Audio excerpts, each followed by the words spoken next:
Darkness. What's the matter? Too scary? Ha!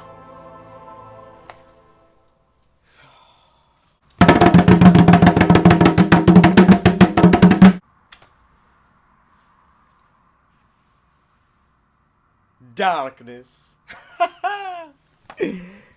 Sometimes the sun doesn't shine through the clouds, but that sun still shines above them proud. This is the tale of trying to shine through the darkness and the story of the one before the sun. It began long ago, before you and me, and all that we see. For it began in the pit of the deepest, darkest abyss.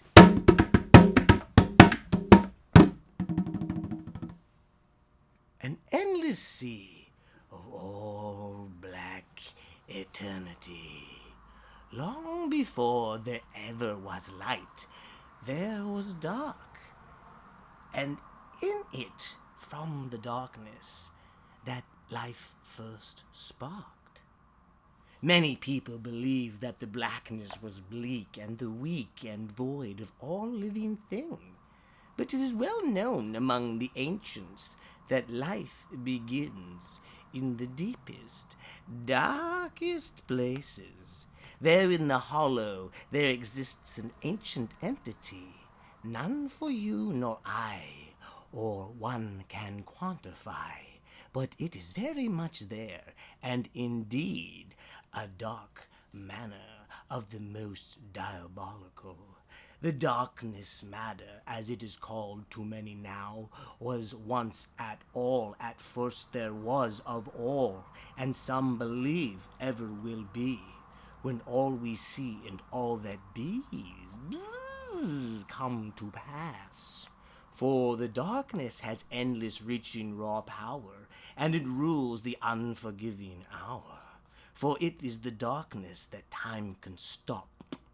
The endless abyss is indeed where all the worry and woe go to and fro and from, which we now know fear and fright.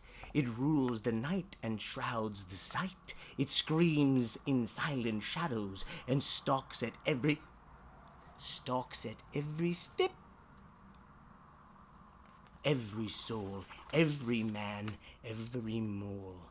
The mind that lives in the madness becomes sick with it, and worsens with war, and wages in cages the cost of calling into the darkness, leads to a life less seen and a soul unclean.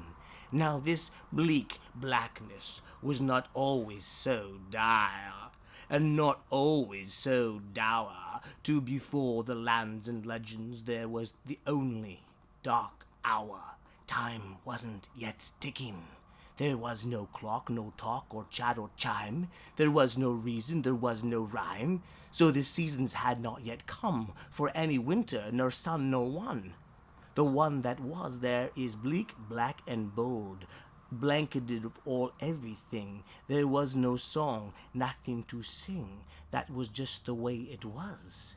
Just because, see, there was no ears, nor eyes to the sea of the light, 'cause none had yet shone in that first morning light. The dark cloud was all there was, the proud pusher of endless nothing. But it was from the dark matter that all things grew.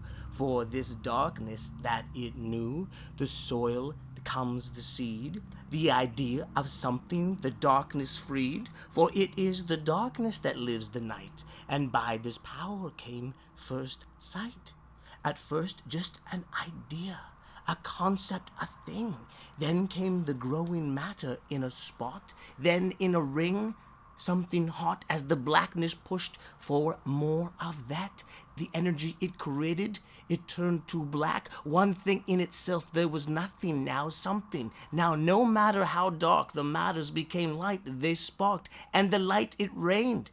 And if by chance, as if by fate, the light it gave dark depth to the deep black space, then as if by point it began to sparkle And before the light long, it was the center of the darkness. The matter became so focused on this point that it was all there was now to look at. As the blackness faded into darkness, even the darkness itself would stare at the light as it shines, the sun, the night, into the first day.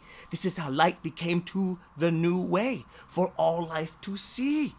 For it was the darkness that gave light to ye, and that began time, today, and to eternity. So, next time you find the black night a fright, remember the story of first light. It became a dark place, and this is true. It shines in me, and it shines in you. Don't forget that where it came became the clouds, before the rain, before even the sun, was the one that we all know, the spot of darkness that shines aglow. For without the night and without the dark, there would never, ever be the first spark. Now remember the night and forget the clouds, for behind the sun lives the darkness proud, the beginning.